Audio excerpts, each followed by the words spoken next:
next presentation is by Zikra, Shahid, and Kainaat Mahmood. They are from ABK Girls School, Aligarh Muslim University, Aligarh, UP, India. And Abira Tahreem Fatima is the chair. Zikra Shahid and Kainat Mahmood. Can I introduce them? My heartfelt greetings to everyone. I am Abira Tahreem Fatma from class 9th in Alhira Public School, and I am honored to be a chair in this prestigious annual hybrid conference organized by American Society of Science, Engineering, and Technology. It gives me great pleasure to introduce Zikra Shahid, a 10th grader from ABK Girls High School. She's actively participated in community service and awareness programs, and that's a great hobby. She has participated in Asset Quiz multiple times. She aspires to become a neurosurgeon and write a book. Along with Zikra Shahid, I would like to introduce our another speaker, Kainat Mahmood. She is also a bright student. Her strength is science and English. She has also participated in numerous competitions such as quiz, skit, and speech competitions. She aspires to become a general doctor or anatomist.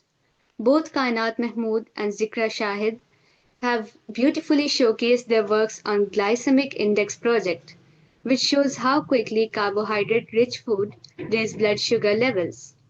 Thank you, Zikra Shahid and Kainat Mahmood, for that insightful and well structured presentation and enlightening us with your research and perspectives. Good morning, respected scholars and mentors. I'm Zikra Shahid from AMUBK Girls High School, along with my co-partner. I am Kainat Mahmood, the student of AMU Girls School, Aligarh. We are presenting our research study. First of all, we are grateful to mentors, ASSET and SSD core team for providing us this meaningful and enriching and meaningful opportunity. This research was carried out under the guidance of Fakra Tabassum Ma'am from AMUBK Girls High School. Our study focuses on the glycemic index, particularly examining how ripe and unripe bananas and other glucose containing fruits affect blood sugar levels, especially in individuals with diabetes. Let's first study what glycemic index is. Basically, the glycemic index is a system that ranks carbohydrate containing foods based on how quickly they rise blood glucose levels. It is a numerical system with a scale of 0 to 100. A low glycemic index is represented by 55 or below. This means the food rises blood sugar slowly and steadily. A medium glycemic index ranges from 56 to 69, which rises blood sugar at a moderate rate. A high glycemic index is 70 and above, which rises blood glucose quickly and sharply. Next, let's know what diabetes is. Diabetes is a chronic condition in which the body does not produce enough insulin or cannot use insulin effectively, leading to high blood glucose levels. Some common symptoms include frequent urination, acquired weight loss, or slow healing of wounds. Now let's observe glycemic index of ripe and unripe bananas. Unripe bananas have a low glycemic index. They behave like a dietary fiber because they do not break down easily during digestion. They contain a low amount of glucose and a high fiber content, which slows down and absorption of carbohydrates. Whereas in ripe bananas, most of the starch turns into glucose, which makes their glycemic index high. They are easier and faster to digest and provide quick energy, but they should be consumed in low amounts by diabetics. As unripe banana have a low glycemic index, they show little orange or no color change when tested with Benedict solution, whereas ripe bananas turn brick red or brown, indicating a high glycemic index. As I mentioned about Benetic solution, we also conducted some experiments to measure glycemic index. Now I would like Kainat to continue further. Over to you, Kainat. Okay. So we did some qualitative analysis in our respective schools. So first we had Benedict solution experiment. In this experiment, we took crushed samples of different glucose containing food, added them into test tube and mixed with distilled water. And then some amount of Benedict solution was added in that. After mixing, the solution was heated gently over a burner. Benedict solution contained copper sulfate. When a reducing sugar is present and the solution is heated, blue copper ions are reduced, causing a color change. So we did this experiment with food like ripe banana, unripe banana, and potato, etc. Our another experiment was phenol sulfuric acid method for total carbohydrates. In hot acidic medium, glucose is dehydrated to hydroxymethyl furfural. This forms a green product with phenol and has absorption maximum at 490 nanometer. The material we used are 5% of phenol dissolved in water and diluted to 1 liter. 96% of sulfuric acid, reagent grade, and standard glucose was added in 100 ml of water. And procedure was for standard curve, pipette, zero point 0.1, zero point 0.2, zero point 0.3, zero point 0.4, and zero point 0.5 ml of the working standard into a series of test tube pipette.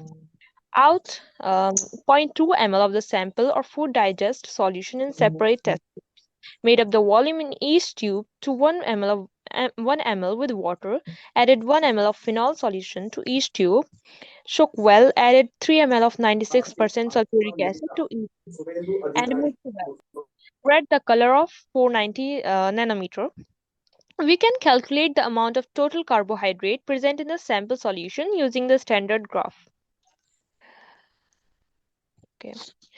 We took 4 grams of food sample were crushed and cut it into small pieces and soaked in saline solution for an hour. Then centrifuge and supernatant was with starch complex sugar was taken. Amylase enzyme was added at 37 degrees Celsius for 15 minutes.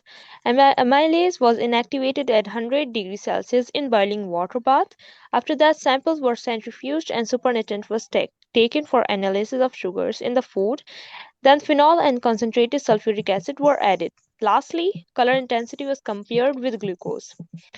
Next, we have glucose standard table. These values form a standard curve showing that absorbance increases with glucose concentration.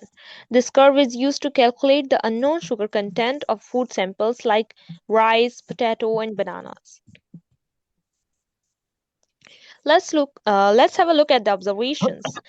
Here you can see yellow lentils and red lentils. Both showed orange color indicating moderate to high glucose level. Rice showed orange color indicating moderate to high glucose.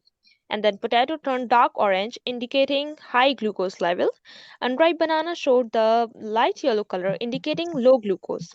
Ripe banana showed that yellow to brick red color indicating a high glucose release.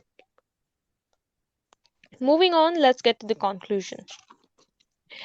Ripening increases the glycemic index of fruits. Even though fruits are healthy, their stage of ripeness affects how they influence blood sugar levels. Managing diet is extremely important for people with diabetes. The glycemic index is a useful tool to understand how food affects the blood sugar levels. Lower glycemic index foods are safer for diabetics. Making informed food choices can help in better diabetes management. Over to you, Zikra. That's all about the project. Now we would like to give our heartfelt thanks to American Society of Science, Engineering and Technology, or ASSET, for sponsoring this pilot project. We are thankful to ABK Girls High School, Aligarh Muslim University, AMU, for providing technical facilities and resources. We are also thankful to Student Support Group for Education, SSG, AMU Aligarh, for their guidance. Special thanks to Dr. Sadia Yum ma'am for their constant support. Thank you for your attention. Now, every any question is welcomed. Sir, I want to ask question to Zikra and Kainat. Please ask.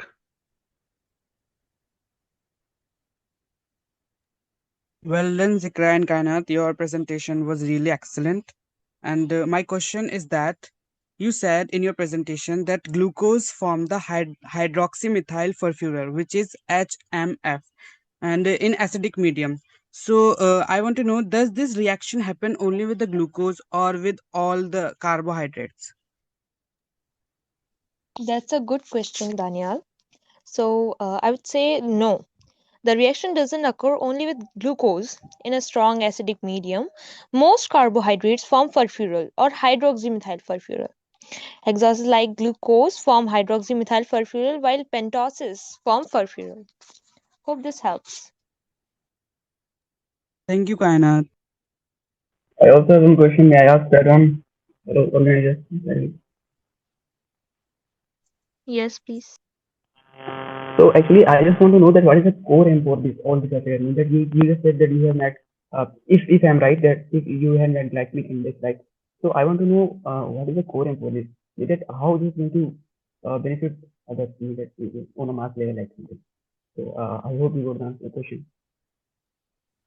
Right, that you have met a glycemic index, right? Hello. Yes. Okay, then let me know that how this is going to help to at a mass level. Mean that if you have met a just a glycemic index, then I think that this has been already met by many of the people. But that is not a topic. Let me know that how, in your terms, this is going to help at a lot, at a mass scale, like something. Now I hope I'm clear to you. Up to you. We did not make the glycemic index, but we measured the glycemic index of different food that contain glucose.